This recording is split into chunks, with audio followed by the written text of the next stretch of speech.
و هم بنیادمان در عرصه جهان رشد داده ایستادیم که شش مقام فلک، نوروز، تیرگان، مهرگان و سده از جمله آنها می باشد.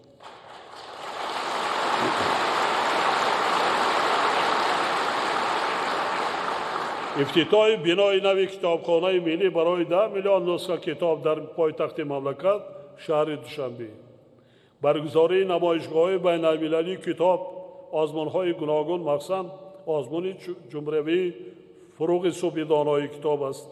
نشر سلسله کتاب اختران ادب عبارت از 50 جلد به هر یک عائله کشور به طور رایگان دسترس گردیدن شاه اثر تاجیکان باباجان غفورов، تجلیل روز کتاب، بنیاد 10 تئاتر، قصرهای فرهنگ، کتابخانه‌ها، باغ‌های فرهنگ و فراخت در شهر و ناحیه‌های مملکت و سفرهای هنری اهل فرهنگ ما به 10 کشورهای دنیا از مهمترین دستاوردهای دوران استقلالیت دولتی در ساحه فرهنگ ملی به شمار می‌رود.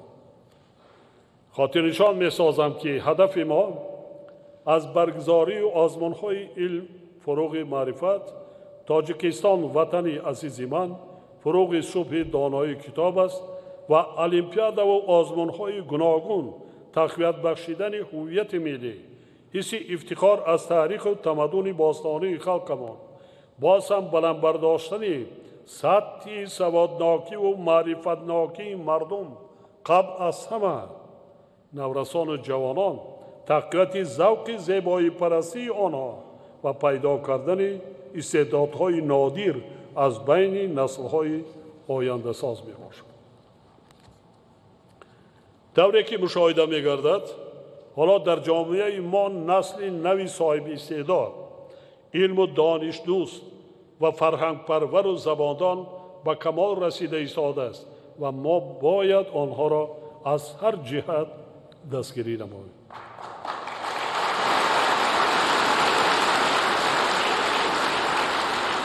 ذکر باید کرد که هدف از تشبس‌های تاجیکستان در بخش فرهنگ و معارف در همکاری بنیاد سازمان ملل متحد آید به فرهنگ، علم و معارف یونسکو، تحکیم روند مکالمه آید به حفظ میراث فرهنگی، معرفی تاریخ قدیمه تاجیکان و فرهنگ باستانی و غنی ملتمان می باشد.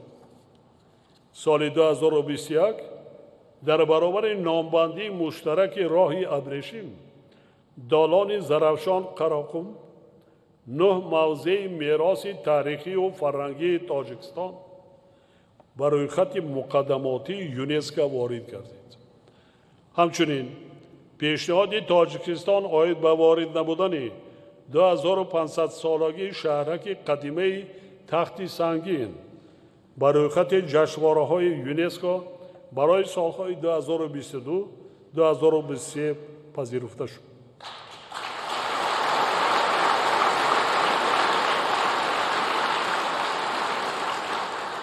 پنج روز پیش از جانب یونسکو باز یک نمونه میراث فرهنگ ملی ما فلک به فهرست میراث فرهنگی غیر مادی بشریت وارد کرده شد. یعنی فلک مثل نوروز جهانی گردید.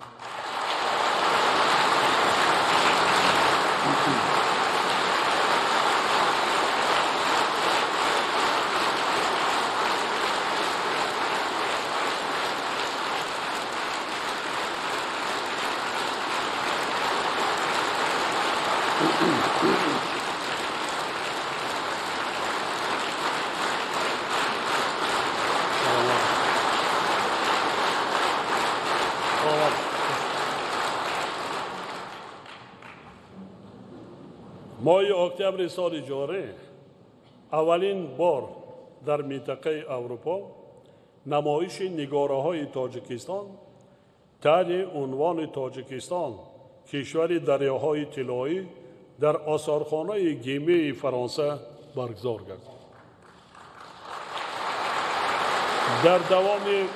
در دوام 3 ماه تاریخ و تمدن غنی ملت شرفمند تاجیک، موضع‌های تاریخی سرزمین ما در عصرهای گوناگون آثار فرهنگی و هنرمندی قدیمی و صنعت ناتکرار خلق تاجیک به مردم اروپا معرفی می‌گردد. رشد ساحه تندرستی. من پیشنهاد میکنم بعد برگردن نگار در خود موزه ملی گذاشتن در کار اعضای حکومت، وکیلان محترم، دیگر هیئت اینتلیجنسیا را برده بگذار همان اکسکورسوادایی که در آنجا معرفی کردن دعوت کنید که معرفی کنند. دانم بسیاری ها ما نمیخوانیم، نه میدانیم که چی است تاریخی گذشته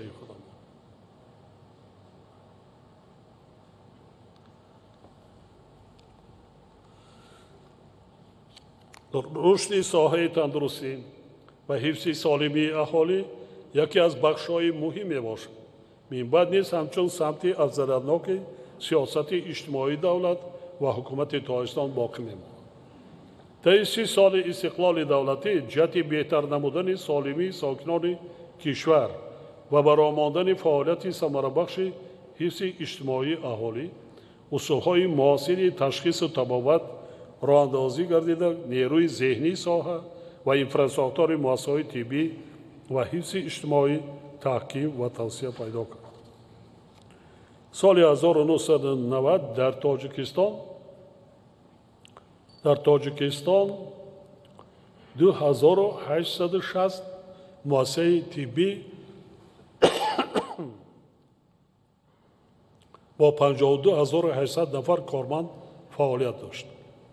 حالا در کشور 4700 مؤسسه طبی با 78800 کارمند فعالیت دارد.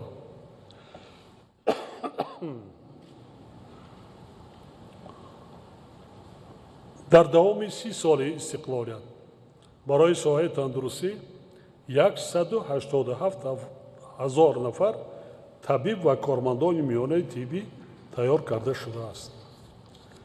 وابسته به زیاد گردیدن حجم مبلغ‌زایی ساحه تندرستی، صدها مؤسسه نوی طبی بنیاد و با تجهیزات معاصر طبی، نقلات سانیتری و دیگر لوازمات طبی تامین کرده شد. تنها در 3 سال آخر، یعنی سالهای 2019 2021، در دایره نقشه کارهای آبادانی و سازندگی به مناسبت 30 سالگی استقلالیت از همه سرچشمه‌های مبلغ‌زایی 1858 انشاءات ساحه تندرستی بنیاد شده است. این در 3 سال. 2807 در 70 سال ما در 3 سال 1850 مؤسسه وای کرد. حالاست و صفت تشخیص و تبابت بیماران نسبت به سالهای پیش خیلی بهتر گردیده. برای تشخیص و تبابت با کشورهای خارجی رفتن شهروندان به مراتب کاهش یافته است. در رابطه با این، وزارت تندرستی و حفظ اجتماعی اهالی وظیفه دارد که برای تامین نمودن دسترسی بیشتر اهالی با خدمت‌رسانی‌های بلنداختصاص و مخصوص گردانیده شده جهت منبع نیز وارد نمودن اصول‌های معاصر تشخیص و تبابت و تکنولوژی‌های اینواتسیونی در عملیه طبی مؤسسه‌های ساحوی چاره‌های ضروری را عملی نماید. وزارت تندرستی و حفظ اجتماعی اهالی را ضرور است که با مقصد تشویق طرز حیات سالم، حفظ سلامتی اهالی و بهتر گردانیدن صفت خدمت‌رسانی‌های طبی و اجتماعی یکجا با مقامات اجرایی محلی حاکمیت دولتی، زمینه مادی و تکنیکی مؤسسه‌های طبی و اجتماعی را جانب نموده، دایر به دستگیری متخصصان جوان، برآوردن سطح کسبیت کارمندان ساحه و یکجا با دیگر وزارت و اداره‌های مربوطه و صاحبکاران در سمت تامین کردن رشد صنعت داروسازی از جمله استحصال داروواری از گیاهای شفابخشی وطنی تدبیرهای مشخص است. حالا مؤسسه‌های طبی کشور با طبیبان 84% و با کارمندان میانه طبی 96% تامین می‌باشد. در 5 سال می‌آینده مؤسسه‌های تحصیلات عالی کسبی را از روی اختصاص‌های طب 13770 نفر و مؤسسه‌های تحصیلات میانه کسبی طبی را 47880 نفر ختم می‌کنند. از این رو ساختار و مقامات مربوطه وظیفه دارند که کمبودی موجوده را دایر به نارسایی کادرها در 2 سال برطرف نمایند. تاکید می‌سازم که برای حل 2 مسئله مهمترین ساحه تندرستی تیار کردن کادرهای بلند اختصاص از جمله متخصصان بیماری‌های سیروحتی، ویروس شناس‌ها و رشد صنعت داروسازی باید تدبیرهای جدی و قطعی اندیشیده شود. هر سال به کشور به مبلغ صدها میلیون دلار داروواری از خارجه وارد شده است. هر سال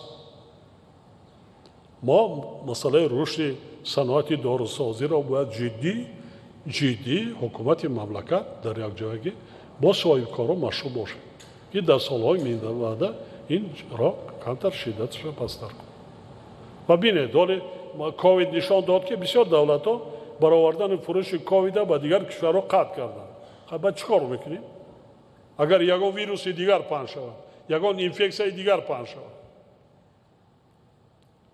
اگر خود ما عالمان ما دانشمندان ساحه طب ما خودمان اختراع نکنیم، نداشته باشیم صنعت داروسازی، چیکار میکنیم؟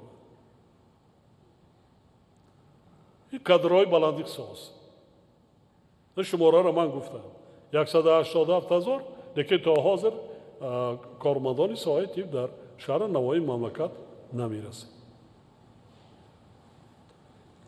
امروز در بسیار کشورهای دنیا موج نوی بیماری سیروحتی کووید 19 و فوت آدمان ادامه دارد. بنابراین به مردم کشور مراجعت کرده تاکید می‌نمایم که گرچند که این بیماری در کشور ما نیست، ساکنان مملکت باید بی‌پروا نباشند، به فارغبالی راه ندهند و این مسئله را هزل نشمارند. برعکس باید هوشیار احتیاطکار باشند و مصلحت و توصیه متخصصان و طبیبان را رعایت نمایند. آنهایی که از کشورهای خارجی میآیند باید حتما زیر نظارت طبیبان قرار داده شوند. چون این شخصان باید پیش از همه فکر اعضای عائله خود، خویشاوندان و جامعه را کنند.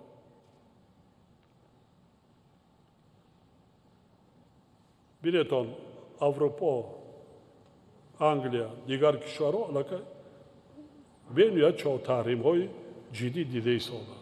با اوج 5 و 6 است.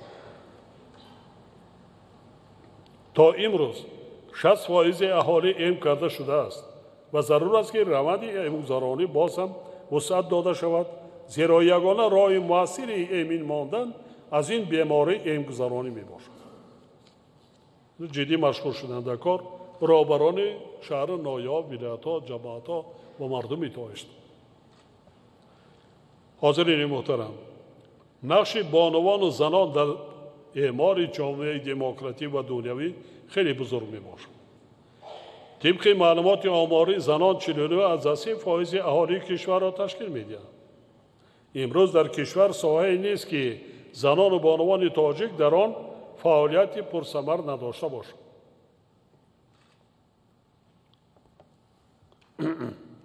حالا قریب 68% کارمندان ساحه تندرستی، بیش از 73% کارمندان ساحه معارف، 27% کارمندان علم و زیاده از 23% آنهایی که در ساحه کشاورزی فعالیت دارند زنان و بانوان میباشند. زنان و بانوان در برابر فعالیت در ساحه اجتماعی از جمله علم و معارف، خدمت دولتی، کشاورزی و صنعت، همچنین در ساحه نقلیات، انرژتیک، علاقه، ساختمان و معماری، بانکداری، مقامات حفظ حقوق و ترتیبات و در صف قوه‌های مسلح کشور نیز صافدلانه و صادقانه زحمت کشیده ایستاده‌اند. محض به همین خاطر بلند برداشتن مقام اجتماعی زنان از جمله در مقامات راهبری کننده همیشه در مد نظر حکومت مملکت قرار دارد. با در نظر داشت این و با مقصد عملی نمودن هدف‌های استراتژی ملی رشد جمهوری تاجیکستان برای دوره تا سال 2030 جهت تا 30% رسانیدن خدمتچیان دولتی و تا 25% رسانیدن کادرهای راهبری کننده از حساب زنان و بانوان لیاقتمند در مولد سیما برنامه دولتی تربیت، انتخاب و جابجاگذاری کادرهای راهبری کننده از حساب زنان و بانوان بالیاقت برای سالهای 2023-2030 تهیه و به حکومت مملکت پیشنهاد کرده شد.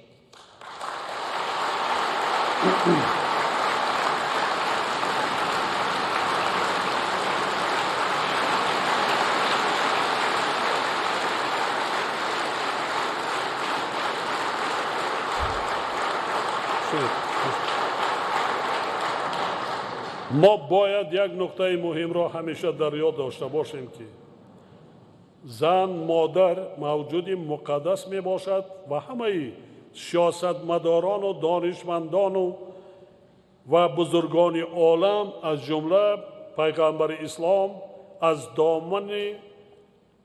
دامان پاک مادر به دنیا آمدند و با شیر جانبخش او بزرگ شدند. واقعا مقام زن مادر در اسلام بسیار بلند می باشد و بیهوده نیست که در قرآن کریم سوره 4 به نام نیسا یعنی زنان نازل شده است.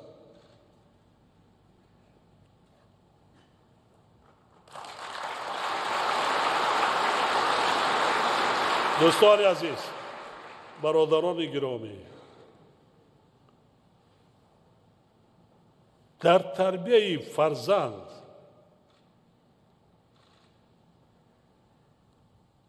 رولی کی بیشتر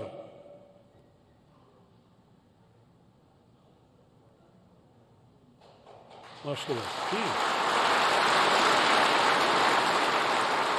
کی طفل را کی به دنیا میارد؟ طفل را کی به دنیا میارد؟ کی تربیه میکند؟ کی با تربیه فرزندان مشغول است؟ کی دانشمندش میکند؟ کی یارق به دستش میکند؟ مرشلش میکند؟ گدرانش میکند؟ نویسندش میکند؟ عالمش میکند؟ شاعر نویسند کی میکند؟ از کجا؟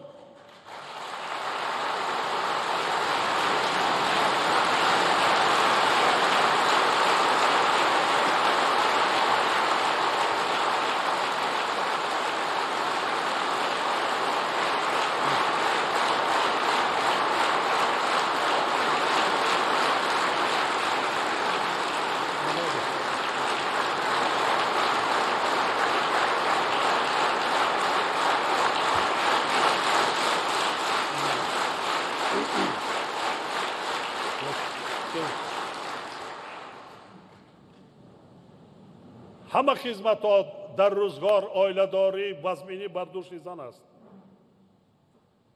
همه یک طرف.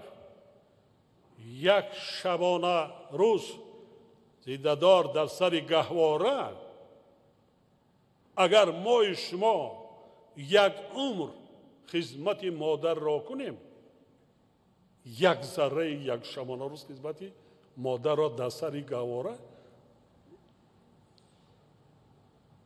الله گفتنش نمیارزد.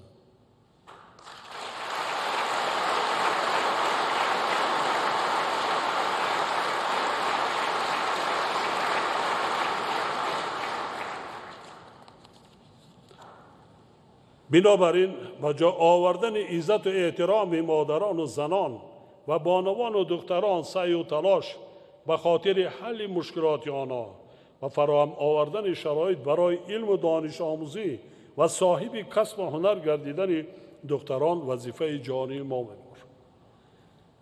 در زمان استقلالیت 11500 نفر دختران از ناحیه‌های دوردست کوهستان مؤسسه‌های تحصیلات عالی کسبی کشور را با کوتای پرزیدنتی ختم کردند. در این دوره 222,000 نفر دختران مؤسسه‌های تحصیلات عالی کسبی را ختم نموده، حالا باز 100,000 نفر دختران در این مؤسسات تحصیل کرده ایستادند. ما شرایط درجه خوب، درجه بهترین در دانشگاه و دانشکده‌های عالی مملکت برای دختران مهیا کنیم که آنها خوانند، کسب آموزند، هنر آموزند. از 42,000 نفر دانشجویان ما که در مؤسسه‌های تحصیلات عالی کسبی کشورهای خارجی تحصیل دارند، زیاده از 8,000 نفرشان را دختران تشکیل می‌دهند.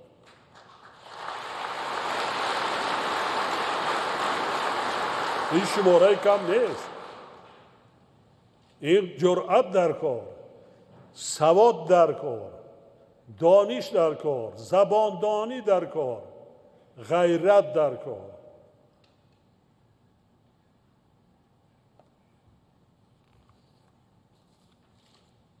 حکومت مملکت با مقصد دستگیری و هوسمندگردانی جوانان لیاقتمند صاحب معرفت و وطن دوست خویشتن شناس، یعنی نسل آینده سازی ملت و دولت، در 30 سال صاحب اقبال تمام شرایط و امکانات‌های ضروری را فراهم آورده است.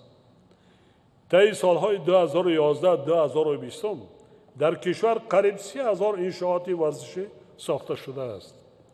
از شماره عمومی انشاءات به افتخار 30 سالگی استقلال دولتی ساخته شده، 23% را انشاءات ساحه ورزش تشکیل می‌دهد که این نتیجه توجه و غمخواری دولت و حکومت پیش از همه به نورسان و جوانان میباشد.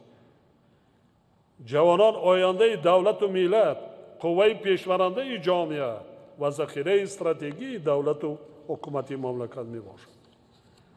من بارها تاکید کردم و امروز بار دیگر با افتخار ابراز می‌دارم که جوانان ما دارای حس بلند ملی و احساس گرمی وطن دوستی و وطن پروری بوده در مبارزه با همه گونه خطر و خطرهایی که ضد دولت و ملتند آماده می باشند و منفعت‌های ملی را از هر منفعت دیگر بالا می دانند.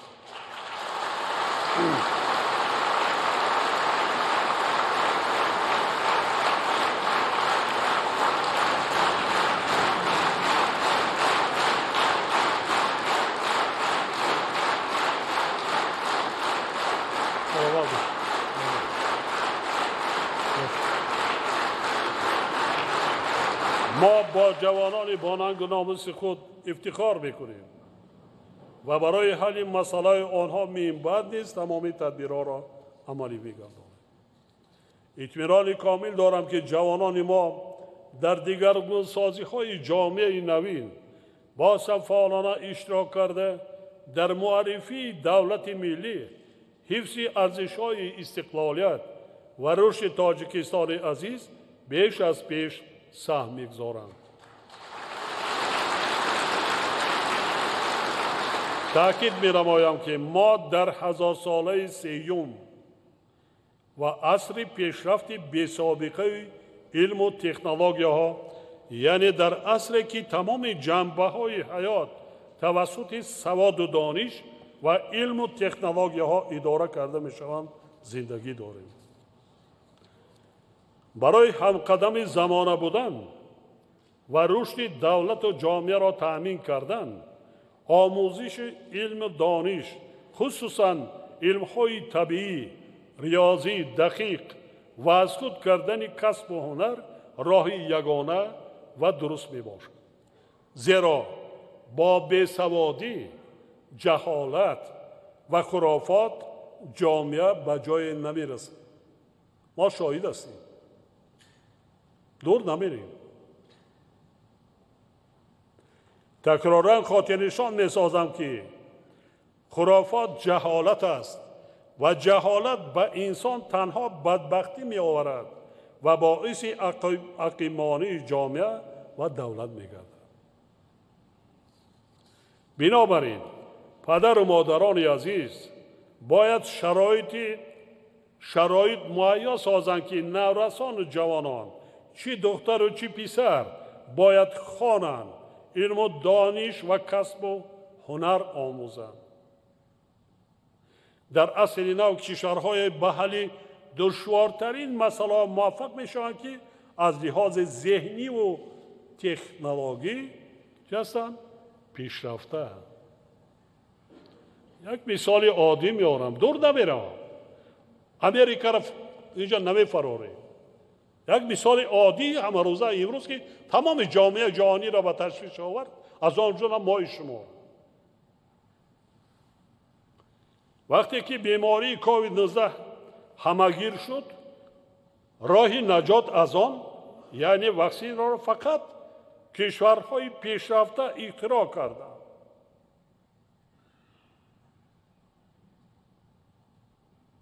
برای چی مونه؟ سوال برای چی مونه؟ بینید چند دولت دنیا واکسن را اختراع کرد؟ همان کشورهایی که از لحاظ ذهنی، علمی، از حساب تکنیکی پیشرفته هستند، همانا اختراع کرد. 10-15 کشور باشه. همینطور است؟ یا نه؟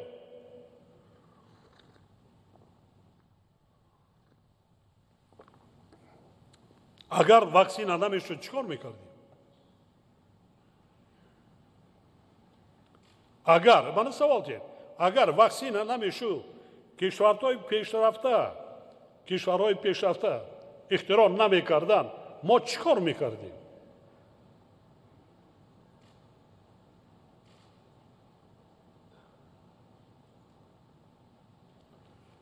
ما خود شاهد بودیم که این بیماری با خرافات تفاوت نمی شود. شاهد بودیم. همینطور است؟ چیکار میکردیم؟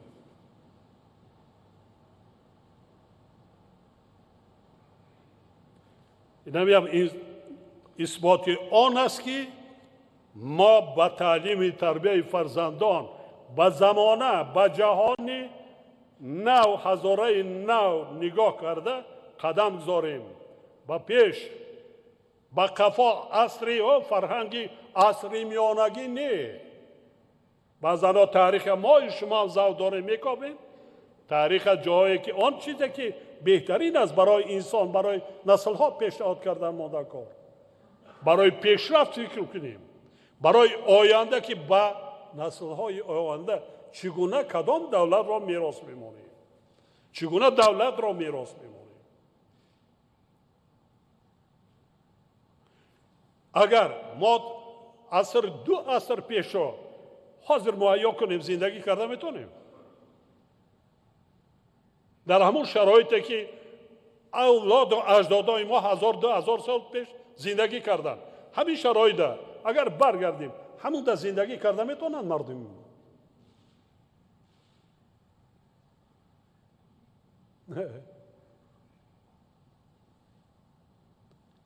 یعنی ما هم قدم زمان باید باشیم.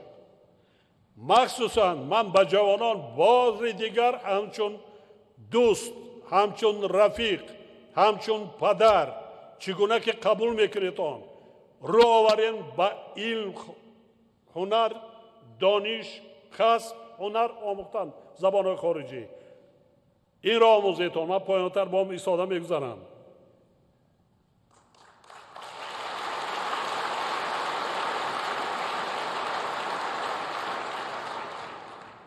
در زمانی که علم تکنیک با صورت کیهانی پیش می رود، به دانش زمانوی، به کسب و هنرهای معاصر و به دانستن زبانهای خارجی زندگی کردن بسیار دشوار می گردد. برعکس کسی که علم و دانش و کسب و هنر دارد در زندگی هرگز خارزار و به کسی محتاج نمی شود و عمری با برکت ببیند. ما نسل آینده ساز را منبع نیست با استفاده از تمام امکانیت ها دستگیری میکنیم. امروز ما مشاهده میکنیم، میبینیم که کشورهای پیشرفته طیاره‌های بی سرنشین مسافربر در شهرها автомобил‌های تاکسی‌های بسرنشین به سوژواری دیزلی گویم از شعاع آفتاب حرکت کردن طیاره ها گویم که روشنایی برگرفته زندگی را پیش بردند. یعنی همه چیزی که ما داریم از خارجی است، از کشورهای پیشرفته. هر کس سوال با خودش دارد. اما تکنیک حتی لباس بدن ما را حساب کنیم، میباشد حتی همون جای نماز و قالین و دیگری که وای میکنیم، متاعی که سر میپیچانیم، جلکی که میپوشیم، متاع از کجا است؟ همون متاع از کجا است؟ آیا ما خودمان بافتیم؟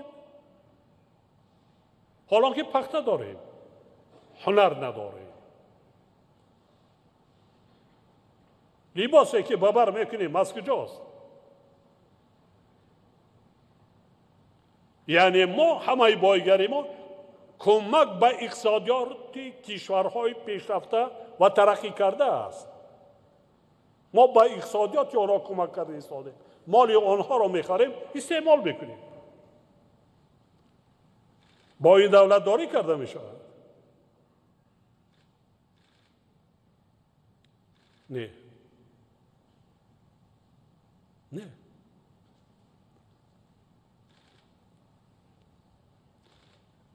ما شاهد هستیم که بعضا کشورهای بسیار بای هستند، از لحاظ ذخیره‌های بای نفت و گاز دیگر دارند، لیکن درباره سلامتی، درباره دیگر میباشه بعضیش دندان در کند به خارج میرود که دوستای یک طبیبای اونجا بهتر است. از ما هم از اونجا متخصصان همین، مثلا خدمتچیان دولتی، اعضای حکومت سرش در کند میتواند به خارج جناب عالی جواب ده که توابت میرود. اعتقاد به طبیبان خود نداریم، یعنی متخصصای باید نداریم.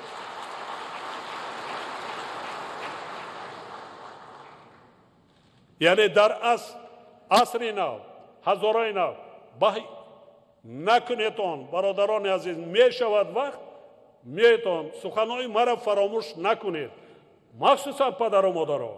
من میفهمم بعضا جهتی وایشان بسیار بلند است، لیکن آینده تقدیر فرزندا را از حالا بدبخت نسازید، به خرافات تلقین نکنید. ما شما سرماده آهن نمیگیریم، ما میگذاریم. آینده فرزندان چی میشود؟ در قدی کوچه میمانند، محتاج میشود.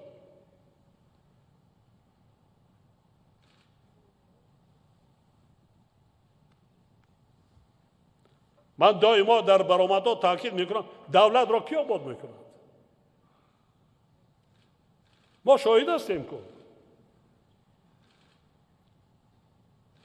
دولت را کی آباد میکند؟ متخصص، معمار، مهندس، عالم، دانشمند، اختراعکار.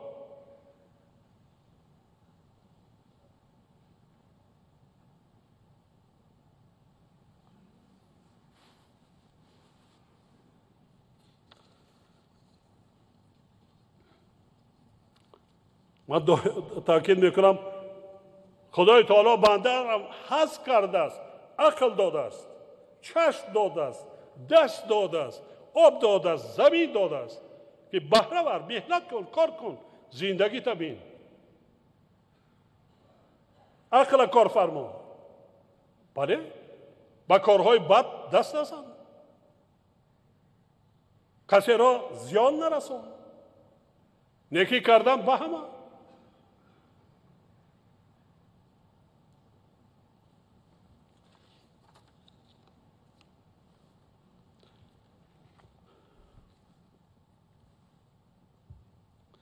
برای همین هم با معارف، با ساحه معارف جوانان تمامی ما از باغچه شروع کرده تربیه مانا، برنامه از نو وای کرده ماده کن.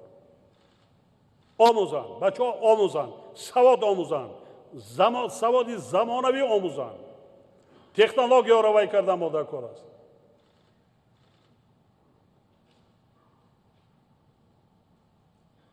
ما از همه به خود دشمن نتراشیم، با همه کشورهای عالم همکاری که آماده کن. این شیخ بود در زمان عصری و دیگر با همه کشورها همکاری کردند.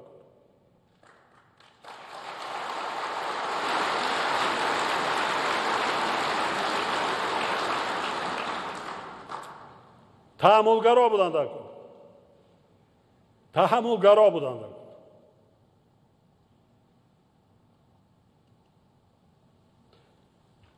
هموطنان گرامی، با پیشرفت جامعه مناسبت‌های جمعیتی پیوسته تغییر یافته در این زمینه به مناسبت‌های نه مطابق گردانیدن قانون‌ها شرط اساسی تامین نمودن رشد استوار سیاسی و اقتصادی و اجتماعی و فرهنگی کشور میباشد. بلند برداشتن سطح و صفت قانون‌ها، تکمیل مکانیزم اجرای آنها به طلبات جامعه و شهروندان، جوابگو بودن معیارهای قانون‌های عمل کننده در نوبت خود همکاری دائمی و همه‌جانبه شاخه‌های حاکمیت دولتی را تقاضا می‌نماید.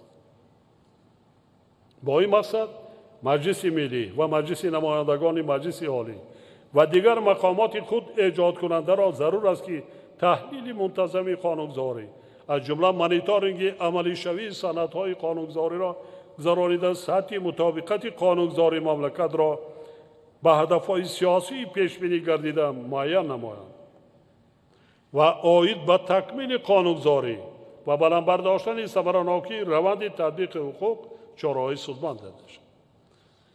در برابر تهیه و قبول قانون‌ها، رعایت و اجرای قطعی آنها نیز مهم میباشد که رعایت نگردیدن طلبات قانون باعث پایمال شوی حقوق انسان، منفعت‌های دولت و جامعه، تشکیلات و مؤسسه‌ها، قانونیت و عدالت، افزایش جنایتکاری و بینظامی می‌گردد.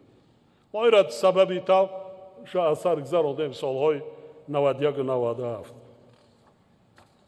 بنابراین پروکراتور گنرالی وظیفه‌دار است که نظارت رعایت و اجرای گردیدن قانون‌ها را از جانب وزارت و اداره‌ها و دیگر تشکیلات و مؤسسه‌ها صرف نظر از منصوبیت و شکل مالکیت، اینچنین بلند برداشتن ساحه معرفت سطح معرفت حقوقی شهروندان را پرزور نماید. در این روند مقامات سودی باید وظیفه‌های خدمتیشان را با مسئولیت بلند کسب اجرا کرده، بررسی سریوقتی، همه‌جانبه، پرره و خالصانه پرونده‌های سودی را برآمده، قرارهای قانونی و اساسناک قبول نمایند و به این وسیله حفظ حقوق و آزادی‌های انسان و شهروند، منفعت‌های دولت و تشکیلات و مؤسسه‌ها را تأمین سازند. معاملات غیرقانونی مواد مخدر یکی از سرچشمه‌های اساسی مبلغ‌زایی تروریسم بین‌المللی به حساب رفته. با دیگر جنایت‌های متشکل فراملی از جمله افراط‌گرایی، سودای آدمان و خرید و فروش سلاح رابطه ناگسستنی دارد. از این لحاظ مقامات حفظ حقوق و دیگر ساختارهای مربوطه کشور را ضرور است که فعالیت خود را در سمت پیشگیری و مبارزه بر ضد گردش غیر قانونی مواد مخدر به طور جدی تقویت بخشیده، تمام امکانیت‌ها را برای آشکار نمودن گروه‌های متشکل جنایت پیشه و قاچاق مواد مخدر سفربر نماید. با در نظر داشت طارب مرکب گردیدن وضعیت منطقه و جهان، اینچنین با مقصد به طور با اعتماد تامین کردن امنیت دولت و جامعه، با حکومت مملکت، وزارت و اداره‌های دخلدار و مقامات اجرایی محلی حاکمیت دولتی سپارش داده می شود که با مسائل منتظم بهتر کردن شرایط خدمت و زندگی افسران و سربازان، از لحاظ تکنیکی و تجهیزات نوسازی کردن قواهای مسلح و مخصوصاً قشون‌های سرحدی، تشکیل درست هیئت ذخیره‌های دولتی، سفربری با لوازمات و تجهیزات تامین کردن، بلند برداشتن سطح کسبی و آماده باشی آنها اعتباری اولین درجه دهند. حاضرین ارجمند، میزان اساسی اصولی درهای گشاده که ما در سیاست خارجی خود پیش گرفته ایم، راه اندازی کردن و پیشبرد مناسبت‌های دوستانه، همسایگی نیک، شریکی، همکاری سودمند با کشورهای خارجی، سازمان‌های بین‌المللی و منطقوی و نهادهای بین‌المللی مالیوی میباشد. در این راستا میتوان تذکر داد که امروز تاجیکستان با 180 دولت دنیا مناسبت‌های دیپلماتی برقرار کرده، عضو کامل حقوق و فعال سازمان ملل متحد، سازمان همکاری شانگهای، سازمان عهدنامه امنیت دستجمعی، سازمان امنیت و همکاری در اروپا، سازمان همکاری اسلامی و دیگر ساختارهای با نفوذ گلوبالی و منطقوی میباشد. در سیاست خارجی ما بر رشد میباده مناسبت‌ها با کشورهای اتحاد دولت‌های مستقل، شریکان استراتژی، فدراسیون روسیه، چین و دیگر شریکان خود از قبیل اتحاد اروپا، ایالات متحده آمریکا، کشورهای آسیا، خاور میانه و دولت‌های دیگر منطقه‌های عالم همیشه اهمیت خاص می‌دهیم. کشور ما حالا در حل مشکلات جهان و منطقه از جمله در مسائل وابسته به آب و تغییر آبی اقلیم، مبارزه با تروریسم و افراطگرایی، قاچاق مواد مخدر و جنایتکاری متشکل فراملی سهمی ارزشمند دارد. مخصوصا سلسله تشبس‌های تاجیکستان در بابت حل مشکلات آب در جهان که در سطح بین المللی همچون روند آب دوشنبه پذیرفته شده است، کشور ما را در عرصه جهانی به طور خاص معرفی کرده است. حالا اقدام چهارم تاجیکستان 10 ساله بین المللی عمل آب برای رشد استوار برای سالهای 2018-2028 در سطح ملی و منطقوی و جهانی عملی شده ایستاده است. همزمان با این مسئله تغییر آبی گلوبالی اقلیم و ضرورت تلاش‌های مشترک برای رفع عاقبت‌های آن همچون مشکلات جدی زمان معاصر مورد توجه خاص کشور ما قرار گرفته است. در چند ده ساله آخر تقریباً 3/1 حجم عمومی پیرک‌های کشور ما که زیاده از 60% ذخیره آب منطقه آسیای مرکزی از آنها تشکل می‌یابد از بین رفته است. در این زمینه کشور ما با مقصد اعلان نمودن سال 2025 همچون سال بین المللی حفظ پیریخ‌ها، مشخص نمودن روز جهانی حفظ پیریخ‌ها و تأسیس بنیاد بین المللی حفظ پیریخ‌ها یکجا با شریکان بین المللی خود سعی کرده ایستادند. حاضرین گرامی، ما همیشه جانبدار رشد همکاری‌های سازنده با کشورهای آسیای مرکزی در اساس اصول دوستی و همکاری، حسن همجواری و احترام و اعتماد طرفین در منطقه می‌باشد. در برابر این تاکید می‌سازم که در شرایط نهایت حساس و مرکب منطقه و جهان در نزد ما وظیفه‌های بغاید مبرم امنیتی از جمله مبارزه بر ضد تروریسم و افراطگرایی، قاچاق مواد مخدر، سلاح و دیگر جنایت‌های متشکل فراملی، اینچنین مهاجرت غیر رسمی قرار دارد که وابسته به حادثه‌های افغانستان همسایه طرف شدت گرفته ایستاده‌اند. چنانکه مشاهده می‌کنیم وضعیت در این کشور همسایه نزدیک ما همواره پیچیده و مرکب باقی می‌ماند.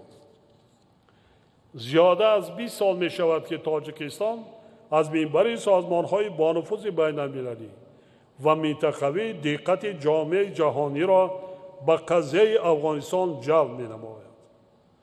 بار دیگر تکرار می‌کنم که حالت فاجعه‌باری در این کشور به عمل آمده گناه مردم دارای تمدن و تاریخ و فرهنگ بسیار قدیمی افغانستان نیست، بلکه نتیجه دخالت خارجی به کارهای داخلی آن میباشد که بیش از 43 سال این جانب ادامه دارد. مردم تاجیکستان نتیجه دخالت دایره‌های منفعت‌دار خارجی را که باعث سر زدن جنگ تحمیلی شهروندی سالهای 90 عصر گذشته به هلاکت رسیدن بیش از 150,000 نفر و یتیم ماندن زیاده از 50,000 نفر کودکان گردید هرگز فراموش نمی‌کنند. بنابراین ما که چنین تجربه تلخی تاریخی داریم هیچگاه با مسائل داخلی همسایه‌های خود دخالت نمی‌کنیم و در مناسبت با آنها یگان هدفی غرضناک نداریم. ما همیشه جانبدار آن هستیم که در کشورهای همسایه ما صلح و آرامی و ثبات سیاسی حکم فرما باشد و ما توانیم که با آنها در فضای همسایگی نیک و همکاری سازنده زندگی کنیم. با همین سبب تاجیکستان همچون همسایه نزدیکترین افغانستان با تقدیر مردم اذیت کشیده این کشور بی تفاوت بوده نمیتواند.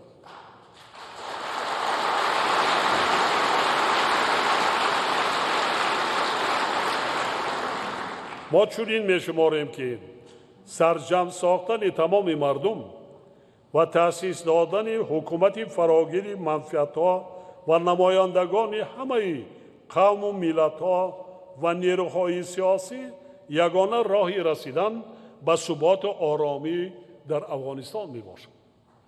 تکرارا قاطع نشان میسازم که مردم افغانستان با امکانیت و اقتدار بزرگ سیاسی، تمدنی، تاریخی، فرهنگی و اجتماعی که دارند باید تقدیر امروز و آینده خود را به دست گیرند. یعنی شاخت دولتداری و طرز اداره دولت با میل و اراده و رأی خود مردم این کشور معین و مقرر کرده شود. امروز افغانستان متاسفانه گرفتار بحران عمیق سیاسی و گومانیتری می باشد که می تواند عاقبت‌های جدی دراز مدت را به بار آورد. در رابطه با این از جانب جامعه جهانی به مردم اذیت کشیده افغانستان رسانیدن کمک‌های بشری مقصدناک را امری ضروری می‌دانیم. در این روند به حکومت مملکت سپارش داده می‌شود که در دایره امکان برای رسانیدن کمک بشردوستانه به مردم برادر افغانستان چاره‌جویی نماید.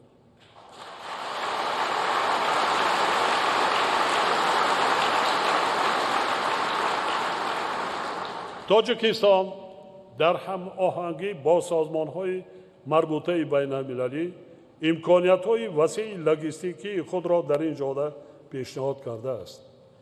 حالا 6 پل در زمان صاحب استقلالی در سرحدات دو کشور بنیاد گردیده برای رسانیدن کمک‌های بشردوستانه بر مردم برادر افغانستان فعالیت کرده ایستاده است. من بارها تاکید کرده بودم و حالا بار دیگر ابراز می‌دارم که وضعیت افغانستان با امنیت و ثبات و آرامی منطقه آسیای مرکزی از جمله تاجیکستان تأثیری بی‌واسطه دارد. زیرا تاجیکستان با افغانستان 1400 کیلومتر خط سرحد دارد که 60% سرحد عمومی منطقه آسیای مرکزی با این کشور تشکیل میده. یعنی تمام مشکلاتی که در منطقه‌های ذکر شده مرزی به وجود می آید از جمله قاچاق روز به روز افزاینده مواد مخدر مستقیما و قبل از همه به دوش تاجیکستان قرار میگیرد. بنابراین ما همیشه جانبدار هر چه زودتر برقرار گردیدن صلح و آرامی و ثبات سیاسی در قلمرو این کشوری همسایه می باشد. من این سخنها را در اساس تجربه تلخ جنگ تعمیلی شهروندی سالهای 90 تاجیکستان میگویم.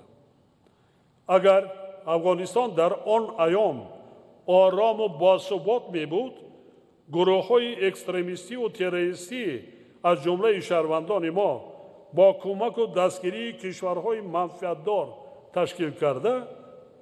تشکیل گردیده نمی توانستند قلمرو آن را همچون پایگاه اعمال خونین خود بر ضد تاجیکستان استفاده نمایند.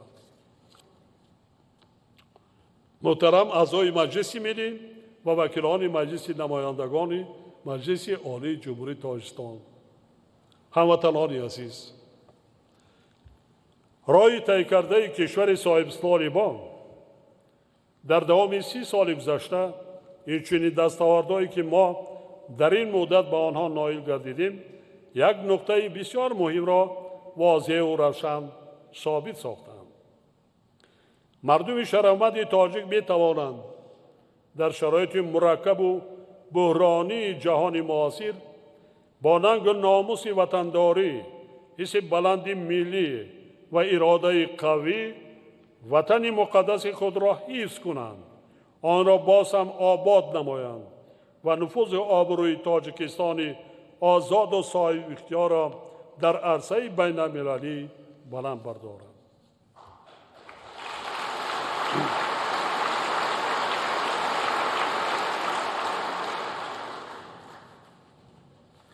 در این دوره محض به شرافت زحمت صادقانه خلق عزیز تاجیکستان و دستگیری و پشتیبانی خرد و بزرگی کشور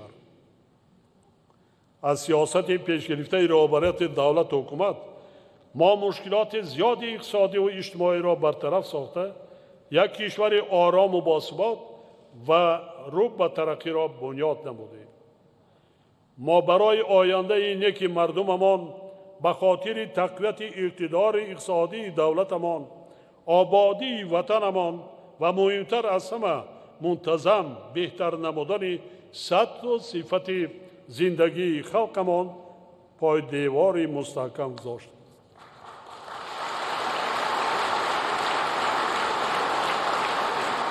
نقشه های سازنده ما در دایره 4 هدف استراتژیکی ملی و برنامه های مهم تعریضی گردیدند. ما تا امروز در جاده عملی نمودن آنها خیلی کارها را انجام داد.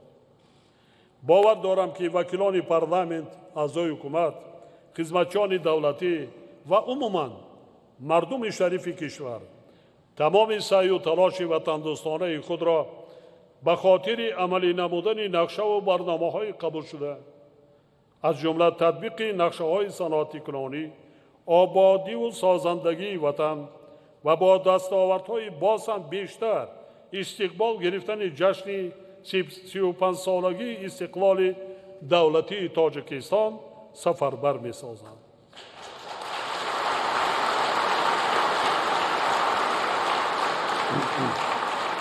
با حکومت مملکت، وزارت اداره و مقامات اجرای محلی حکومت دولتی سپارش داده می شود که در مدت 6 ماه نقشه چهاربینی را برای استقبال سزاوار 35 سالگی استقلالات دولتی و سالهای رشد صنعت تهیه کرده جهت بررسی و تصدیق برابر دولت پیشنهاد نماید.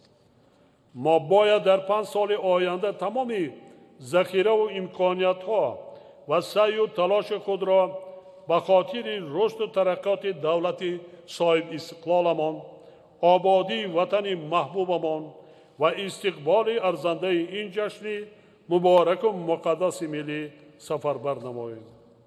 هموطنان عزیز ما خوب مشاهده میکنند که با گذشت سالها وضع جهان مرکب و پیچیده و تهدید و خطرهای معاصر باز هم آشکار و شدید گردیده ایستادند.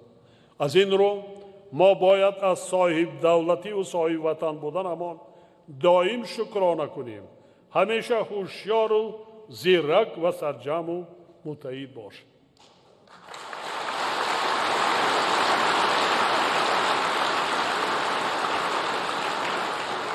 ما باید همیشه با صبر و تحمل باشیم، همدیگر را همیشه دستگیری کنیم، به یتیمان و معیبان و آیله های کمبزاعت غمخواری نماییم. وطن ما را صدقاً دوست داریم. فرزندانمان را در همین رویت تربیت کنیم. به وطن، ملت و دولت خود هرگز خیانت نکنیم، زیرا خیانت را نه خدا می بخشد و نه بنده های خدا.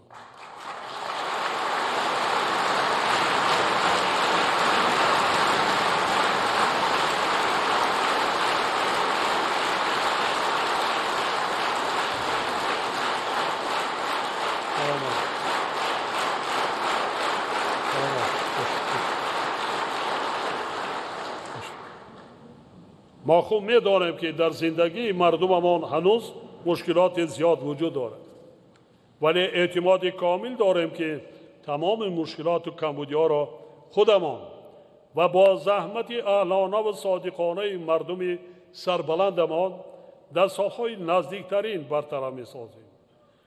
تأکید می‌سازم که تنها عزم و اراده قوی، اعتماد به فردای نیک، زحمت صافدلانه به نفع وطن و دولت می‌تواند ما را به هدف‌های عالیمان رساند.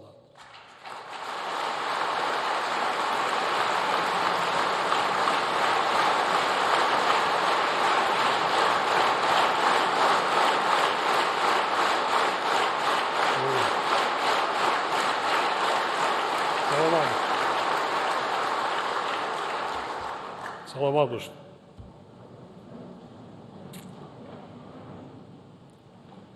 به وطنان عزیزم مراجعت کرده یک نکته مهم را خاطرشان می‌سازم. مادامی که ما همه یک جا یک کشور در دم هلاکت قرار داشته را به قلمرو صلح و آرامی، ثبات سیاسی، وحدت ملی و شکوفایی و آبادی تبدیل دادیم، قادر هستیم که همه مشکلات دیگر را نیز برطرف کرده در آینده نزدیک تاجیکستان محبوبمان را با زحمت سرجمعانه و وطن دوستانه باز هم آباد و پیشرفته گردانیم و آبروی آن را در عرصه بین المللی برهم برداریم.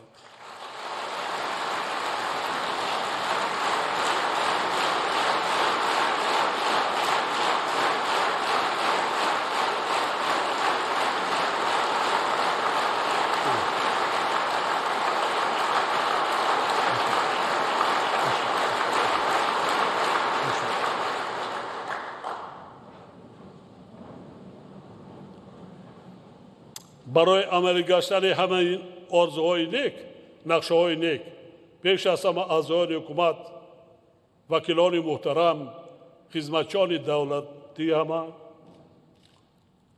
غیرت داشته باشه، وجدان پاک.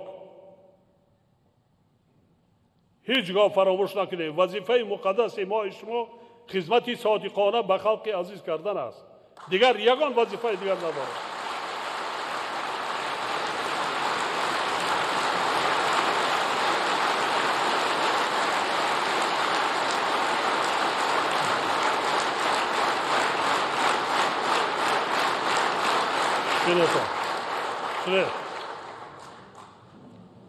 در دنیا کار نوشتگی نیست. در دنیا کار نوشتگی نیست. انشاءالله ما همه مشکلات را با سرجمی، با صبر و تحمل، با زحمت پاک و حلال یک جایگی پس سر میکنیم. فقط همین که حس بلند ملی، خب صادق به وطن و دولت خوب بودن. باوری کامل دارم که اگر همه سرجم ما زحمت کشیم، نشان دهنده های اقتصادی و اجتماعی ما، مشکلات های ما در سالهای نزدیکترین برطرف میگردند. از ما و شما وابستگی دارد. از ما و شما صداقت به سرزمین. تاکید میکنم در هیچ حالت، در یگان حالت خیانت به ملت، خیانت به دولت وطن خود نکنید.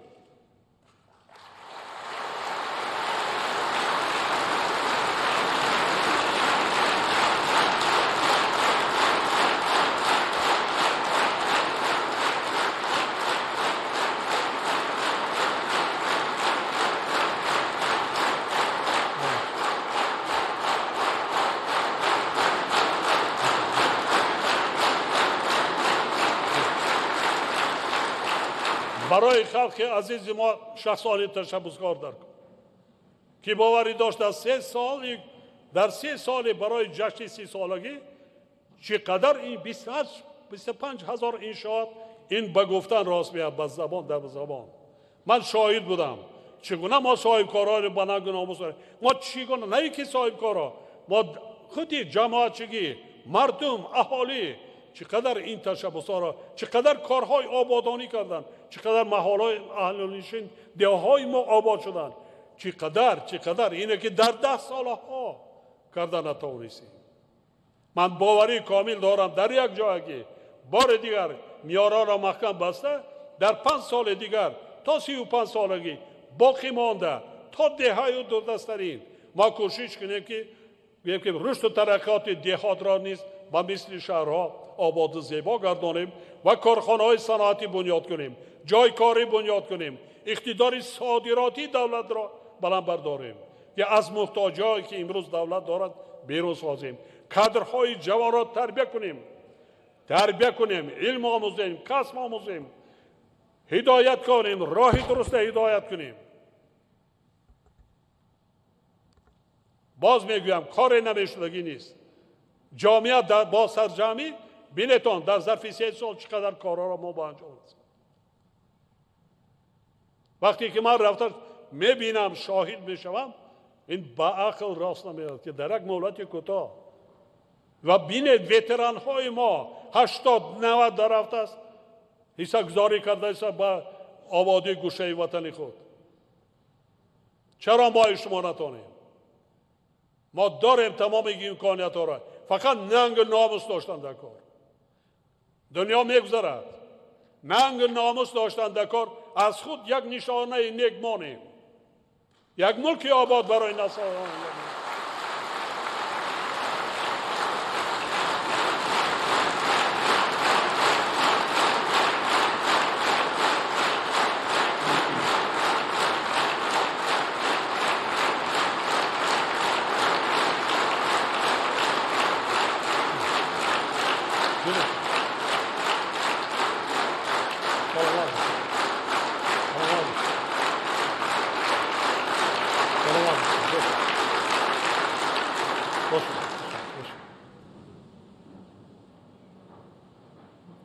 بنابراین با همه شما حاضرین گرامی و تمام مردم شریف تاجیکستان عزیز سلامتی و سربلندی و کامیابی های روز افزون آرزومند هستم.